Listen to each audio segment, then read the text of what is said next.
Hello everyone, welcome to our channel test together. आज जो हम क्वेश्चन कर रहे हैं ये रोहिताश की रिक्वेस्ट पर किया जा रहा है और ये यूनिट थर्ड से लिया गया है क्वेश्चन, जो कि आपकी यूनिट थर्ड है। रीडिंग से बेसिक ये आपका ये क्वेश्चन है। तो देखिए, आप ये मत सोचना कि डायरेक्ट सेकंड से हम थर्ड पे कैसे आ गए। यहाँ पर हमारा जो मेन मोटो है वो ये है कि आप लोगों को जो पढ़ने में दिक्कत आ रही है, क्योंकि ऐसा तो हो नहीं रहा कि मैं आपको पूरा जो आपका सिलेबस है वो मैं कवर करवा रही हूँ। यहाँ पर मैं आप लोगों के लिए इसलिए हूँ कि मैं आपकी जो प्रॉब्लम है, जो आपके पढ़ने के दौरान आ रही हैं, उनको मैं सॉल्व करने की कुछ कोशिश कर सकूं। तो ऐसा नहीं है कि सेकंड यूनिट फिनिश हो गई है, सेकंड यूनिट करेंगे, लेकिन क्योंकि ये एक रिक्वेस्टेड आंसर मेरे लिए आया है तो इसलिए मैं इसको पहले प्रायोरिटी दूंगी। आफ्टर दैट मैं सेकंड यूनिट फिर से कंटिन्यू करूंगी। तो चलिए आज स्टार्ट करते हैं। लेकिन ये हम सभी के लिए है, तो ऐसा तो नहीं है ना कि किसी एक पर्टिकुलर पर्सन के लिए है, ठीक है ना। तो चलिए करते हैं। बहुत इजी सा क्वेश्चन है ये। Right a short note on with comprehensions, यानी कि ये बोल रहा है कि कॉम्प्रीहेंशंस के ऊपर नोट लिखना है, ठीक है। और इसके साथ साथ ये क्वेश्चन आपको और भी कई तरीके से लिखने को देखने को मिल सकता है।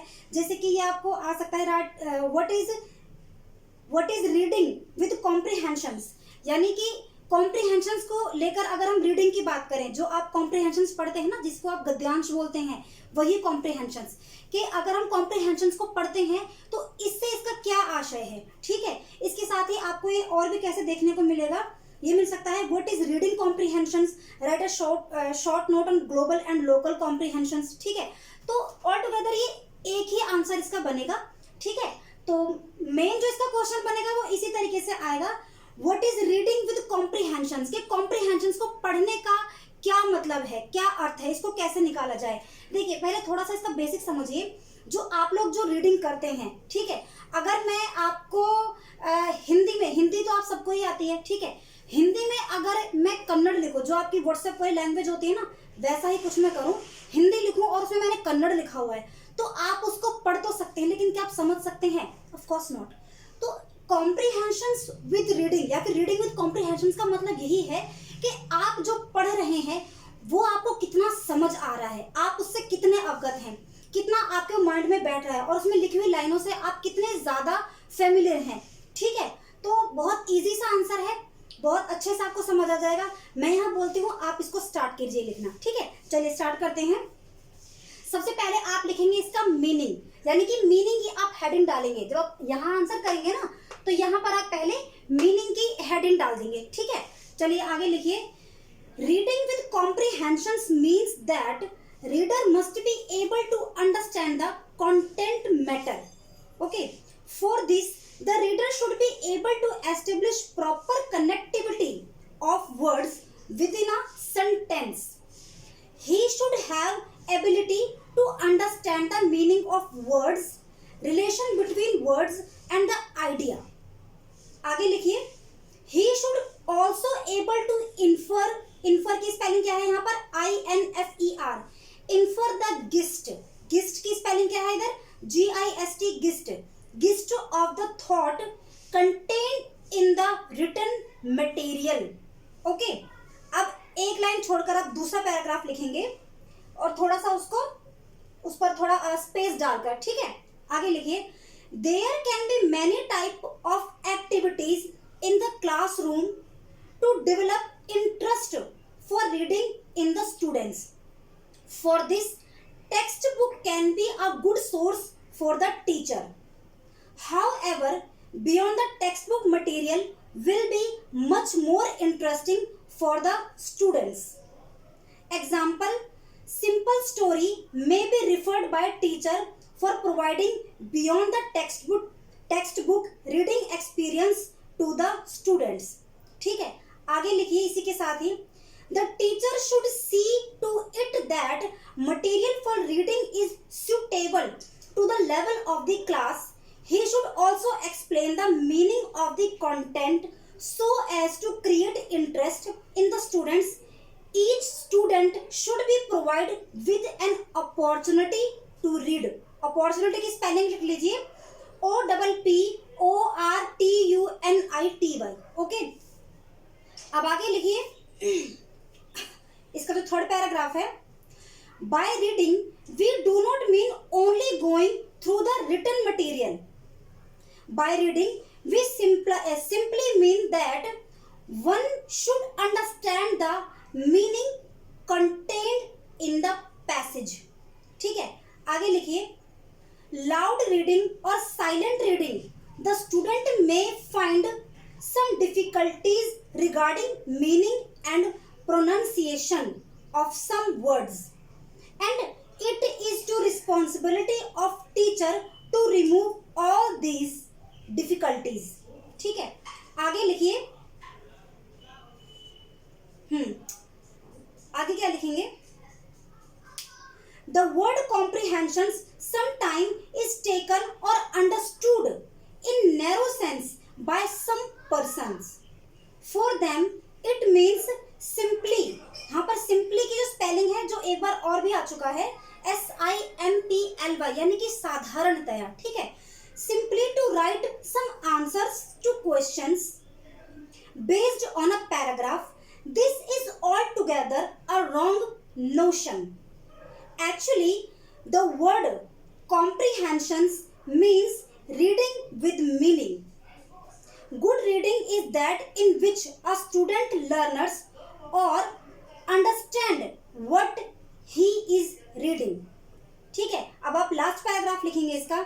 It is clear through this definition that reading comprehensions is a skill and it can be acquired through practice and proper guidance of the teacher. Now your answer is over. अब मैं आपको इसका, वैसे तो मुझे उम्मीद है कि आप लोगों को समझ आ गया होगा, लेकिन फिर भी मैं आपको बता देती हूँ कि क्या लिखा है. देखो, स्टार्ट से मैं आपको बताती हूँ कि reading with comprehensions means that reader must be able to understand the content matter. यानी कि कॉम्प्रीहेंशंस रीड करने का मतलब ये है कि जो रीडर है, जो उसको पढ़ रहा है, वो उसको अंडरस्टैंड, उससे अंडरस्टैंड हो जाए, जो कंटेंट दिया है वो उसको समझे. फॉर दिस, इसके लिए the reader should be able to establish proper connectivity of words within a sentence. इसके लिए क्या है, जो रीडर है वो प्रॉपर कनेक्टिविटी बना सके वर्ड्स के साथ, जो सेंटेंसेस के साथ जो उसके कंटेंट में दिए गए हैं. ठीक है, एस्टेब्लिश यानी कि स्थापित कर सके. अब जो कनेक्टिविटी है वर्ड्स में और सेंटेंसेस में, उनको वो समझ सके. ठीक है, आगे क्या है, he should have ability to understand the meaning of words, relation between words and the idea. ठीक है, यहाँ पर क्या लिखा है, इसका मतलब है कि उसके अंदर इतनी योग्यता, इतनी एबिलिटी होनी चाहिए कि वो वर्ड्स के और मीनिंग के बीच में रिलेशनशिप को समझ सके.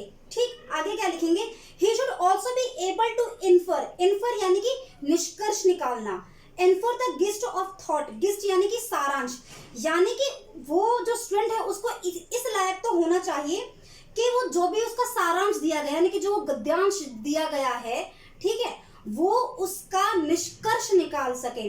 ठीक, आई बात समझ में. फिर क्या है, gist of thought contain in the written material, यानी कि जो रिटन मटेरियल में जो उसको जो गिस्ट दिया गया है, जो सारांश दिया गया है, उसका वो निष्कर्ष निकाल सके, इन्फर निकाल सके, INFER, इन्फर निकाल सके. ठीक है, आगे क्या है, there can be many type of activities in the classroom to develop interest for reading in the student. यानी कि क्लासरूम में बहुत सारे ऐसे तरीके हैं जिससे कि बच्चों में इंटरेस्ट जगाया जा सकता है. और इसका सबसे बड़ा और सबसे अच्छा साधन क्या है, आप लोगों की टेक्स्ट बुक. बट अगर हम इससे परे जाकर देखें, बियॉन्ड का मतलब उससे आगे जाके देखें, बियॉन्ड की स्पेलिंग क्या है, BEYOND. However, beyond the textbook material will be much more interesting for the students. यानी कि अगर हम बात करें टेक्स्ट बुक के अलावा तो और भी अच्छा साधन क्या हो सकता है, सिंपल स्टोरी बुक जो होती हैं. ठीक है ना, क्योंकि उसको पढ़ते हैं ना हम, कहीं ना कहीं ऐसा होता है कि हमको हमारे टेक्स्ट बुक में बोरियत होती है. लेकिन जब हम बात करते हैं स्टोरी बुक की, पोएम्स की, ठीक है, छोटे छोटे शॉर्ट नोट्स होते हैं, तो वो उनको हम भले ही मेहनत करके क्यों ना पढ़े, लेकिन पढ़ लेते हैं क्योंकि उनमें हमारा इंटरेस्ट होता है. ठीक है ना, और इंटरेस्ट की खातिर हम कुछ भी कर सकते हैं. तो a simple story however beyond the textbook material will be much more interesting for the students. Example of a simple story may be reflected by the teacher for providing beyond the textbook reading experience to the student. यानी कि student के experience के लिए बहुत अच्छी है जो आपके टेक्स्ट बुक के अलावा जो स्टोरी बुक होती हैं. ठीक है, आगे क्या लिखेंगे, आगे क्या है, the teacher should see to the material for reading is suitable for the level of the class. तो ये जिम्मेदारी टीचर की होती है कि वो बच्चों को वही चीज प्रोवाइड करे जो उनका लेवल है, जो उनका आईक्यू भी है साथ साथ में। क्योंकि आईक्यू की यहाँ हम क्यों बात कर रहे हैं, क्योंकि क्लास में जरूरी नहीं कि सारे बच्चे अपने लेवल के हिसाब से ही होते हैं, कुछ बच्चे थोड़े पुअर कंडीशन में भी होते हैं और कुछ बच्चे थोड़े हाई कंडीशन में भी होते हैं, ठीक है ना। तो उनके आईक्यू लेवल को देखकर एंड उनके खुद के क्लास लेवल को देखकर उनको जो मटेरियल है वो उनके सुटेबल मटेरियल उनको प्रोवाइड करना चाहिए। जिम्मेदारी किसकी होती है, बेसिकली टीचर की जिम्मेदारी होती है। Now he should also explain the meaning of content so as to create interest in the student. और टीचर की जिम्मेदारी होती है कि वो बच्चों को मीनिंग बताए, जहां वो रुकते हैं, जहां वो अटकते हैं, जिससे कि उनका इंटरेस्ट बना रहे। Okay, each student should be provide with an opportunity to read. और हर स्टूडेंट को मौका मिलना चाहिए कि वो पढ़े, ठीक है। आगे आप क्या लिखेंगे यहाँ पर, by reading we do not mean only going through the written material. जब हम बात करते हैं रीडिंग की तो इसका मतलब सिर्फ ये नहीं है कि आपने कोई भी रिटन मटेरियल पकड़ लिया, उठा लिया, ठीक है। बाय रीडिंग वी सिंपली इसका अर्थ क्या है, that one should understand the meaning contained in the passage, कि जो पैसेज में जो कंटेंट है वो क्या है, आप उसकी गहराई को समझ सकें, ठीक है। फिर क्या है, लाउड रीडिंग और साइलेंट रीडिंग द स्टूडेंट में find some difficulties regarding meaning and pronunciation of some words. जब हम रीडिंग करते हैं, अब चाहे वो लाउड रीडिंग हुआ चाहे वो साइलेंट रीडिंग हुआ, लाउड मतलब आप जोर जोर से बोल रहे हैं जैसे कि अभी मैं बोल रही हूँ, साइलेंट यानी कि आप मन ही मन में पढ़ रहे हैं, तो हो सकता है कि कहीं पर कोई आप अटक जाए तो उससे क्या होगा, काम खराब हो जाएगा, ठीक है। आप उसको सही तरीके से क्रमबद्ध तरीके से आप उसको समझ या पढ़ नहीं पाएंगे। And it is the responsibility of the teacher to remove all these difficulties. और ये जिम्मेदारी बनती है टीचर की कि वो इन सारी गलतियों को रिमूव करे। Okay, now the words comprehension sometime is taken और understand in narrow sense by some persons. अब जब बात करते हैं हम कॉम्प्रिहेंशंस की, तो कभी कभी इसको हम एक नैरो तरीके से लेके चलते हैं। नैरो मतलब छोटे तरीके से। क्या सोचा जाता है कि हाँ भाई, एक आपको एक पैराग्राफ दे दिया जाएगा और उस पैराग्राफ को पढ़ करके कुछ नीचे क्वेश्चन होंगे और उन क्वेश्चंस को यहाँ से हम पुट कर लेंगे और आंसर मार देंगे, हो गया comprehensions. No, this is the not meaning of the real comprehensions. Comprehensions का मतलब क्या है कि आप उसको समझ रहे हैं, उसके एक एक वर्ड के मीनिंग को समझ रहे हैं, ठीक है। For them it means simply to write some answers to questions based on paragraph. उनके लिए क्या है, फॉर देम मतलब उनके लिए सीधा सा मतलब ये है कि भाई कुछ आपको पैराग्राफ दे दिया और उसके नीचे कुछ क्वेश्चन दे दिए और भाई ढूंढो निकालो, दैट्स इट, हो गया। बट नो, ऐसा नहीं है।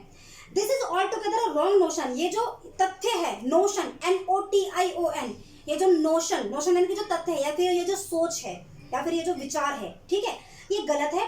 Actually the word comprehensions means reading with meaning. तो क्या मतलब हुआ, रीडिंग विद मीनिंग, इसका पूरा अर्थ हुआ good reading is that in which a student learners और understand what he is reading. तो इसका मतलब क्या हुआ कि स्टूडेंट या फिर लर्नर जो पढ़ रहे हैं वो उसको कितना समझ पा रहे हैं, ठीक है। आगे आप क्या लिखेंगे, it is clear through this definition that reading comprehension is a skill and it can be acquired through practice and proper guidance of the teacher।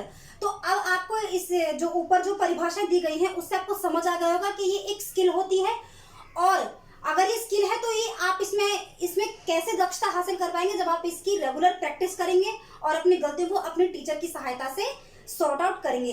तो आई होप आपको ये समझ तो बिल्कुल आ ही चुका होगा। फिर भी अगर कोई दिक्कत हो तो आप मुझे कमेंट बॉक्स में बताइए।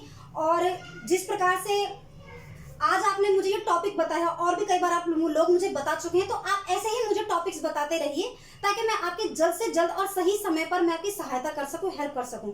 तब तक के लिए thank you, good bye and take care.